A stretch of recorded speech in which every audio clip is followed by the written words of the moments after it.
Tatlo ang patay habang dalawa sugatan sa pagsabog ng granada sa Antipolo, Rizal. Hininalang konektado ito sa iba pang iligal na gawain dahil sa mga bala ng baril at drug paraphernalia na na-recover sa lugar. Nasa gitna ng aksyon, si Ryan Ang.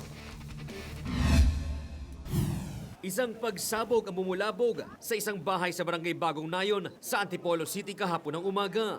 Inakala raw na LPG lang ang sumabog, pero nasilipin ito ng mga tauhan ng Explosive Ordnance Disposal. Tatlo ang patay habang dalawa sugatan sa pagsabog ng granada sa Antipolo, Rizal.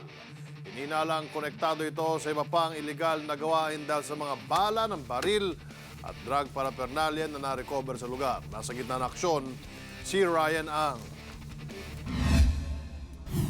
Isang pagsabog ang bumulabog sa isang bahay sa barangay Bagong Nayon sa Antipolo City kahapon ng umaga. Inakala raw na LPG lang ang sumabog, pero nasilipin ito ng mga tauhan ng Explosive Ordnance Disposal at SOCO. Kinumpirma nila na isang granada ang sumabog. Natagpuan din sa lugar ang dalawa pang granada, mga bala at magazine ng M16 at mga drug paraphernalia. Tatlo ang patay sa pagsabog. Isa na si Ronald Tupino na hinihinalang tulak ng iligal na droga sa lugar.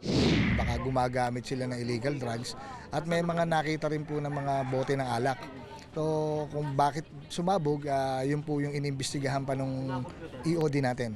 Nilalaliman natin yung investigation natin kung may involvement ba to sa ibang mga illegal activities. Pero ayon sa ama nito, isang jeepney driver lang ang anak at bihira lang niya makita ang mga kaibigan nito na kasama niya noon sa loob ng bahay na mangyari ang pagsabog. Nung makita ko yung ebidensya at tinuro sa akin ng pulis, parang gusto kong himatayin ako kasi nagulat ako Hindi ko sukat akalain na ganun. Dati nagpupunta-punta rin yan dyan, pero hindi naman sila nagtatagal.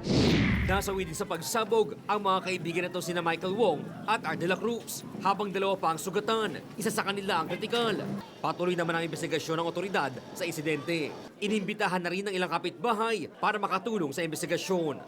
Umaaksyon, Ryan Ang, News 5. Be sure to come back. News 5 everywhere. Copyright 2015.